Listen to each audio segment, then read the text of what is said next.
Hey guys! So this is Sabi and Sophia. And here we are again for another vlog. So ayun guys. Itong vlog na to is So ito sabihin ko sa inyo para alam nyo. So bukas, 'di ba? October 2. So ayun, bago madaling araw, bago mag-12 ng October 2, 'di ba ganun? So may gagawin ako na hindi ko masabi. Hindi ko masabi mo. May gagawin ako na last goodbye, ganun, sa kay Justin. Kahit di ko siya kasama. Basta alam niya lang na makikita niya tong video na to or mapapanood niya tong video na to. Para alam niya kahit sa huling sandali na to, na ipakita ko sa kanya na kung gaano ko siya kamahal. So eto guys, kasi nung August 2, parang hindi naman actually nung naging kami talaga. So parang nangligaw siya. Ay, hindi. Ako yung nagsabi na mangligaw siya kasi torpe siya. Hindi siya marunong mangligaw. So, ayun. Ako yung nasabi na ligawan mo na ako ganun. So, diba? Napaka-desperada ako, diba? So, ayun. Ayun. Basta yun. Hanggang sa September 2. Ewan ko, ba't hindi pa nakabot yung mansay namin. So, parang mansay ganun. Naghihiwalay kami. Iniiwan niya ako. Kaya ngayon, gagawin ko yung gusto kong malaman niya na sa kabila ng lahat ng nagawa niya or pinaramdam niya sa akin, gusto ko malaman niya na mahal ko pa rin siya. Ayun guys, maliligo muna kami kasi 3 araw na akong walang ligo. Lagi lang ako naglalagay ng oil sa buhok ko. Kasi wala siyang ganang maligo. Para aalis na kami kasi bibili kami ng mga dalan. So ayun, kakatapos ko lang maligo. And suot ko oversized na hoodie kasi sinusunod ko pa din yung pinagbabawal niya sa akin. And ayun, mamimili na kami kasi gabi na. Baka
so yun guys, pauwi na kami and dun ko lang start dun sa kwarto namin na yung surprise ko kahit wala siya, hindi ko siya kasama.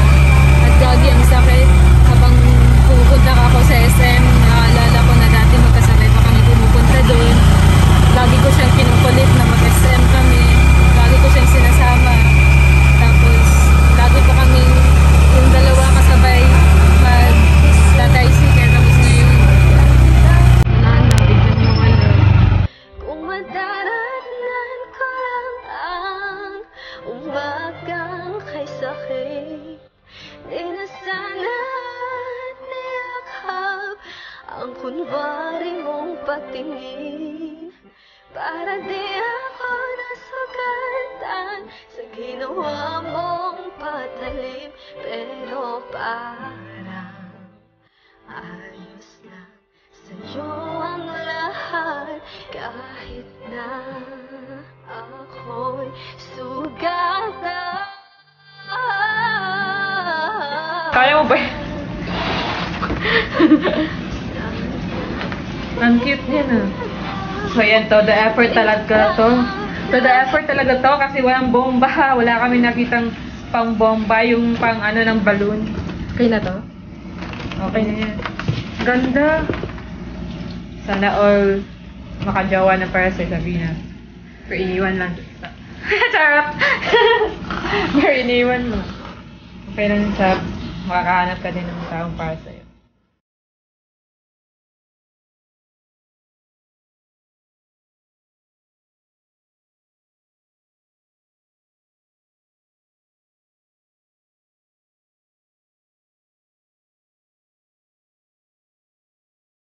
Hi, just baby, first love ko. Kung mapapanood mo man to, gusto ko lang sabihin sa'yo na sorry baby, kung di man ako naging sapat para sa'yo.